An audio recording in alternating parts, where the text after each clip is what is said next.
भगवान हमारे हैं और हमारे का हमें भरोसा है। राम जी हैं। एक बात सुनाऊं मैं, ममता की बात सुनाऊं। वृंदावन में एक महात्मा घूमते थे, जिन्हें देखकर लोग कहते थे जज साहब आ रहे हैं, जज साहब आ रहे हैं। 30 वर्ष पुरानी घटना है। तो एक संत से किसी ने पूछा कि इनको जज साहब क्यों कहते हैं? तो कहा कि ये साधु अब हो गए, पहले जज थे, पुराना नाम अभी भी चल रहा है। तो ये साधु क्यों हुए? कहा ये दक्षिण भारत में एक छोटी सी जगह थी, लोक अदालत की तरह, वहां ये जज थे। एक गांव में एक बड़ा सीधा सरल आदमी रहता था, उसका नाम था भोला। भोला नाम तो लोगों ने रख दिया था, क्योंकि वो राम जी के अलावा किसी को जानते नहीं था, ना अन्यम जाने, नैव जाने, न जाने। गांव में रघुनाथ जी का मंदिर था और भोला केवट जाति का था। सामान्य परिस्थिति पर उससे जब कोई पूछता कि केवट भैया भोले वो बात कैसी है, तो कहता रघुनाथ जी जाने, मैं तो कुछ नहीं जानता। 2 बेटे 1 बेटी, बेटी विवाह के योग्य हुई। बेटों ने कहा कि पिताजी यहां के जो धनी सेठ हैं उनसे कर्ज ले लिया जाए, बहन का विवाह होने के बाद हम लोग कमाएंगे, रुपया चुका दिया जाएगा। केवट गया, सेठ जी ने ब्याज की सामान्य दर जो लेते थे वो तय की, लिखा पड़ी हुई, रुपया ले आए, विवाह हुआ बेटी का।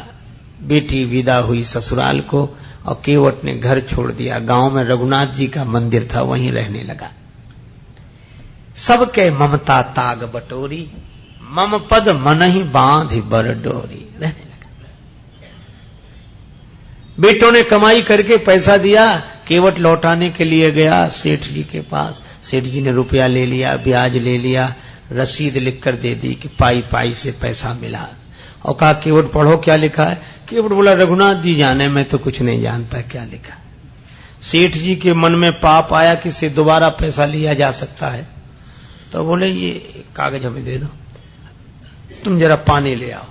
वो 1 गिलास पानी लेने गया, सेठ जी ने वो रसीद छिपा के रख ली। फाड़ते तो शक होता, एक कागज पर ऐसे ही कुछ लिख कर दे दिया, बोलिए तुम्हारी रसीद। केवट ले गया, रघुनाथ जी के चरणों में रखकर जिस कमरे में रहता था वहां रख दी, और अपना राम जी से मतलब सबके ममता ताग बटोरी, मम पद मन ही बांधे बर डोरी। सेठ जी ने मुकदमा कर दिया। केवट ने रुपया दिया था, चुकाया नहीं, कहता दे चुके हैं। अदालत में केवट को जाना पड़ा। वही जज जो महात्मा हो गए थे, उन्होंने कहा कि तुमने रुपया लिया था? हाँ। चुका दिया? इसका प्रमाण? कागज। जज साहब ने कहा ये तो कोई सबूत नहीं है, इसमें कुछ लिखा ही नहीं है। केवट सरल आदमी रोने लगा, रघुनाथ जी जाने, मैं तो ये इसी को रसीद समझे था। जज साहब दयालु हृदय के थे, बोल रो मत, तुमने जब सेठ जी का रुपया वापस दिया तब तुम्हारे सेठ जी के बीच में कोई तीसरा था? तो केवट की जो आदत थी, जो स्वभाव था, उसी भाव से बोला सत्य कहता हूं जज साहब, सेठ जी को जब मैंने रुपया वापस दिया तो मेरे और सेठ जी के बीच में सिवा रघुनाथ जी के और कोई नहीं था। जज साहब बोले अच्छा तुम जाओ, अगली तारीख पर आना। जज साहब ने समझा कि रघुनाथ जी कोई इनके गांव के रहने वाले सज्जन होंगे। जज साहब ने अपने खर्चे से रघुनाथ जी के नाम सम्मन जारी कर दिया।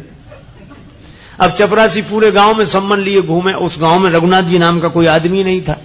चपरासी तो परेशान हो गया। एक ने कहा रघुनाथ जी का मंदिर जरूर है, बोले वही बताओ। गया चपरासी, पुजारी बाहर बैठे थे। चपरासी को देखा, क्या बात है, सम्मन दिया, रघुनाथ जी का मंदिर यही है? हाँ लो। पुजारी जी समझ गए, मन ही मन सोचने लगे कि जब भगवान ने मंगा ही लिया तो हम वापिस काहे करें। हस्ताक्षर पुजारी जी ने कर दी। चपरासी समझा यही रघुनाथ जी हों। पुजारी जी ने सम्मन रघुनाथ जी के चरणों में रख दिया और आंखों में आंसू भरकर बोले प्रभु आपको पोशाक कई बार आई होगी, भोग लगाने के लिए तरह तरह के पदार्थ आए होंगे, आभूषण कई बार भक्त लेकर आए होंगे, लेकिन सम्मान पहली ही बार आया होगा। पर भक्त जो न करें सो थोड़ा। प्रभु उस दीन का आपके अलावा कोई, वो आपके अलावा किसी को जानता ही नहीं है, और उसकी इलाज तो आपके ही हाथ है। केवट से कहा कि तुमने क्यों लिखा दिया रघुनाथ जी का नाम? केवट बोला कोई झूठ लिखा दिया, हमारे रघुनाथ जी सदा हमारे साथ हैं थे। और केवट तो यही कहे, हरि बिन संकट कौन निवारे, हरि बिन संकट कौन निवारे, साधनहीन मलिन दीन में जाऊं के ही के द्वारे, या अनाथ की लाज आज रघुनाथ जी हाथ तुम्हारे, हरि बिन संकट कौन निवारे।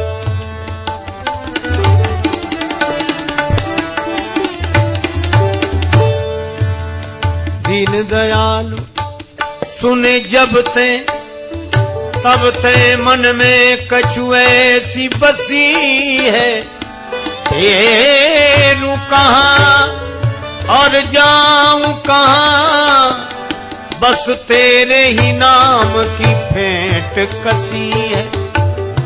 तेरो ही आसरो एक मलूक, नहीं प्रभु सो कोई और जसी है। ये हो मुरारी पुकारी कहूं, अब मेरी हंसी नहीं तेरी हंसी है, संकट कौन निवारे, हरि बिन संकट कौन, हरि बिन संकट कौन निवारे।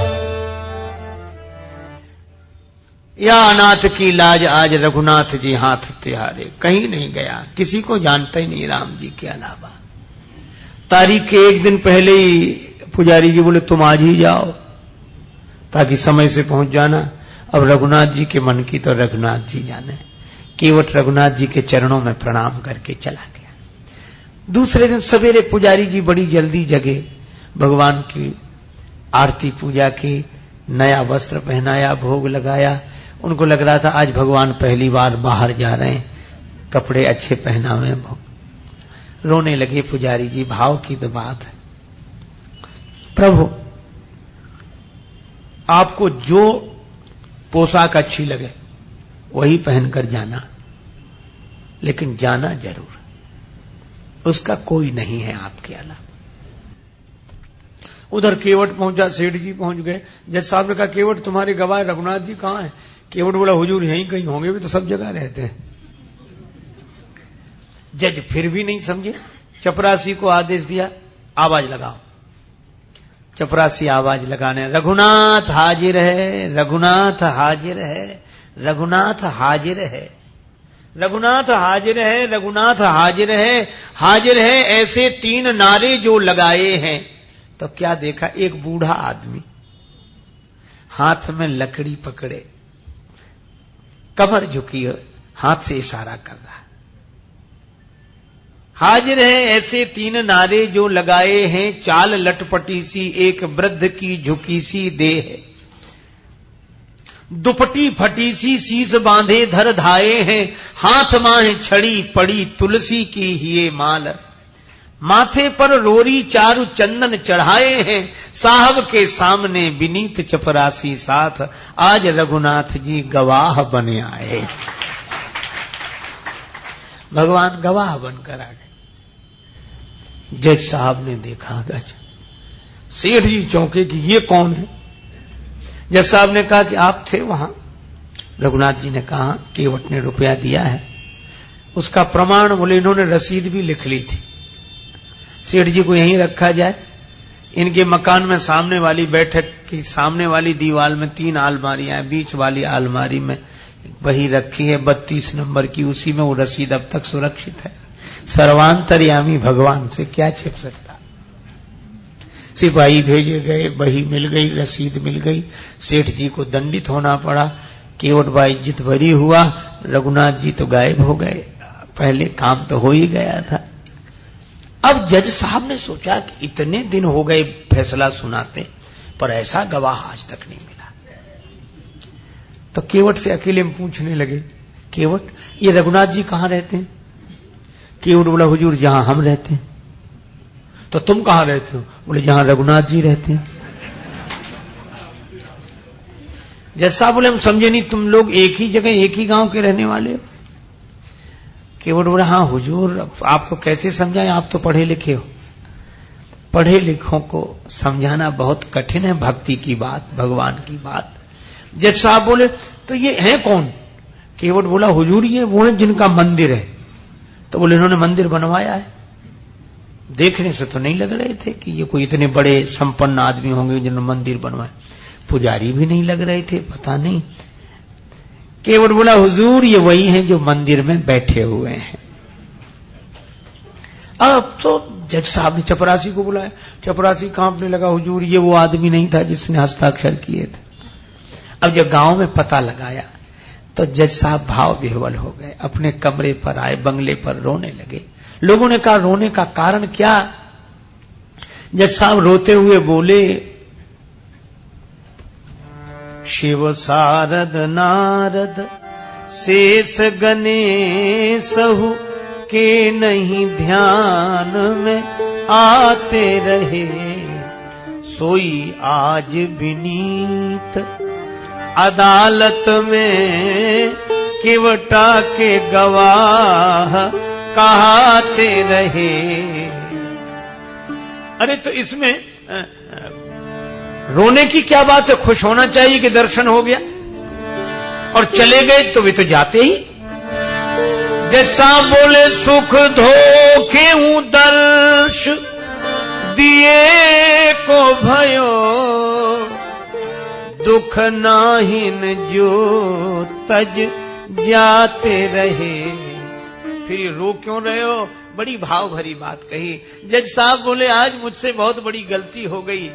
कौन सी?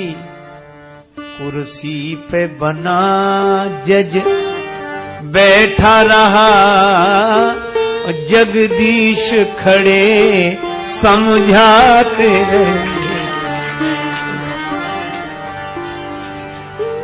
कुर्सी पर जज बना बैठा रहा और जिनकी अदालत में सबको उपस्थित होना पड़ता, वे भगवान खड़े खड़े गवाही देते रहे।